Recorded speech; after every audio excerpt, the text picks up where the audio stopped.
Adam. And we did the Victorian costume era.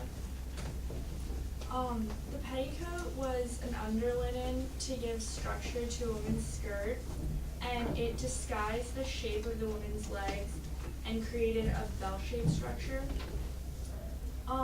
Petticoats could be made of flannel, linen, cambric, silk, or satin, and they could be bordered with broderie, anglace, and lavishly flounced and filled with ribbon and lace.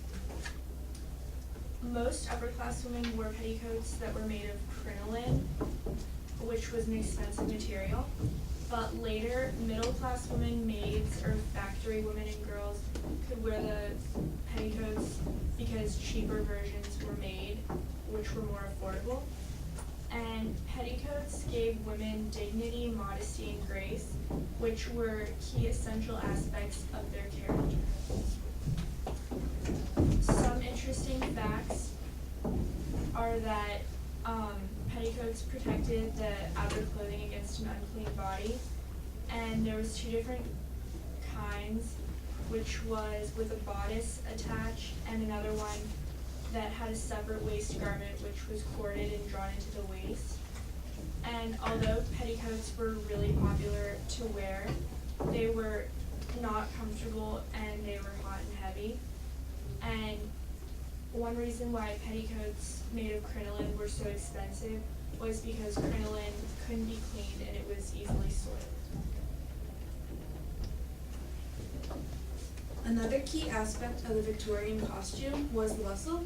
It first came into fashion in 1870, replacing crinoline, and it was usually made of a wire framework, and supported the heavy overskirts and sashes of the era. Besides supporting the woman's skirts, the bustle's purpose was to exaggerate the posture. It made the woman's features more noticeable and emphasized the difference between different genders. In 1868, the bustle had become popular due to the fashion being in the fullness of the skirt in the back. Its popularity continued to rise in 1875 because it was so fashionable and feminine. I did the later bustle. In 1880, a later bustle was introduced in Paris. This showed that the advances in fashion in Paris was more popular, and then England was brought over in 1883. The later bustle was much lighter and well fitted. This showed the mechanical ingenuity of the era and the fashion.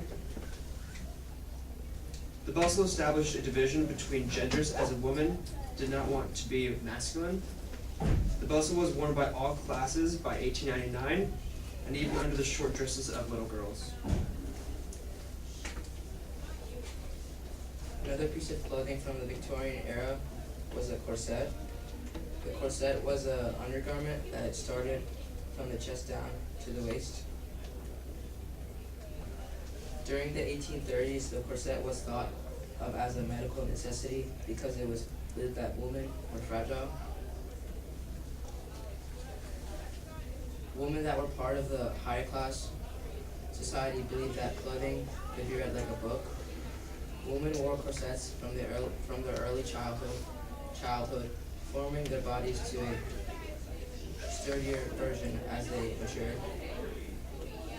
The corset deformed the internal organs, making it difficult to breathe, which caused a majority of the women to faint. Thank you all.